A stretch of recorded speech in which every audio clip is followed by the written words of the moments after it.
जळगाव जिल्ह्यातील शिवप्रेमी आणि समाज बांधवांसाठी उत्साहाची पर्वणी ठरलेली मराठा प्रीमियर लीग आता अंतिम टप्प्यात पोहोचली आहे. मराठा स्पोर्ट्स फाउंडेशन जळगाव यांच्या वतीने आयोजित या स्पर्धेचा भव्य अंतिम सामना रविवारी 22 फेब्रुवारी रोजी पार पडणार आहे. अंतिम सामन्यासाठी सर्व समाज बांधवांनी मोठ्या संख्येने उपस्थित राहून खेळाडूंना प्रोत्साहन द्यावे असे आवाहन आयोजकांकडून करण्यात आले आहे.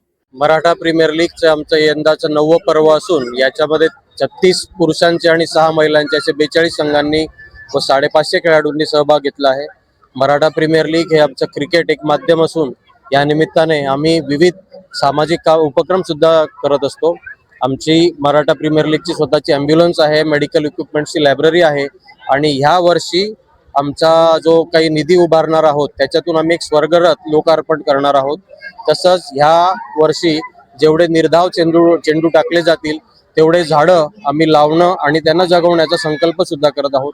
मराठा प्रीमियर लीगची संकल्पना 9 वर्षापूर्वी जे सुरुवात झाली आमचे हिरेशदादा कदम आणि सहकाऱ्यांसोबत आम्ही सुरुवात केली आणि त्याचा जो वटवृक्ष 8 संघांपासून सुरुवात झालेला आज 42 संघांपर्यंत पोहोचला आहे. ही महाराष्ट्रातली सगळ्यात मोठी टुर्नामेंट आहे. या निमित्ताने आम्ही शिवजयंती सुद्धा साजरी करतो. एक वेगळ्या पद्धतीने शिवजयंती करतो.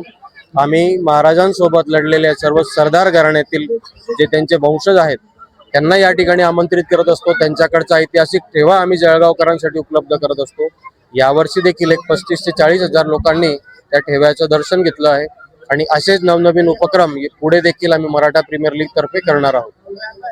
सर्वप्रथम सर्वांना जय जिजाऊ जय शिवराय. मराठा प्रीमियर लीग ही एक नवीन संकल्पना म्हणजे खेळातून सामाजिक एकता म्हणजे खेळातून सामाजिक एकता एक नवीन हा उपक्रम मराठा प्रीमियर लीगने चालू केलेला आहे आणि हा माणसांपर्यंत लिमिट न राहता हा महिलां यात सुद्धा सहभागी आहेत आणि पुरुषांचे 36 संघ तसेच महिलांचे 8 संघ इथे यावर्षी खेळत आहे लीग मॅच मध्ये. आणि आपल्या दरवर्षी म्हणजे हे मराठा प्रीमियर लीगचं हे 9वं वर्ष आहे आणि महिलांचं हे 8वं पर्व आहे.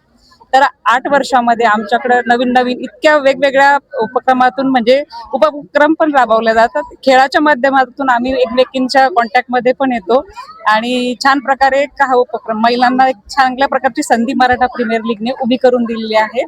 आणि एक महिला आपण जी म्हणतो जिजाऊंनी जे राज्य केलं आज मराठा समाज त्याच गोष्टी हे करतोय की बा महिलांना घरापर्यंत लिमिट न राहू देतात. चूल आणि मूल एवढंच न सांभाळता सामाजिक क्षेत्रात पण उतरावं, क्रिकेट स्पोर्ट्स मध्ये सुद्धा उतरावं. त्या सर्व काही करू शकता. क्रिकेट आजपर्यंत मराठा समाजातल्या महिला कधीही क्रिकेट खेळलेल्या नव्हत्या, पण या माध्यमातून आम्ही त्यांना सगळ्यांना बाहेर एकत्र करून त्यांचे सामने घेतो.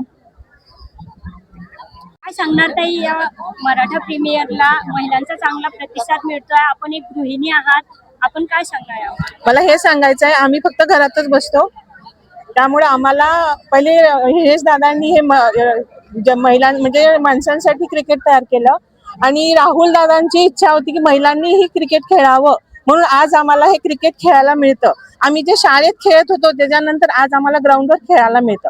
कोण हारणं कोण जिंकणं येण्यापेक्षा की आम्हाला त्या ग्राउंडवर आज जळगाव जिल्हाभरातून लोक इथे येऊन खेळतात, तिथं आम्हाला महिलांना सुद्धा खेळायला मिळतं. याच्यासाठी खूप आनंद असतो आणि आम्ही जवळजवळ महिनाभर आधी प्रॅक्टिस चालते. आम्ही घरातलं सगळं आवरून सगळं आम्ही प्रॅक्टिसही करतो आणि आमच्या इथे लहान लहान मुलं अगदी माझ्या टीम मध्ये 4च महिन्याचं बाळ असताना सुद्धा खेळलेली आहे आणि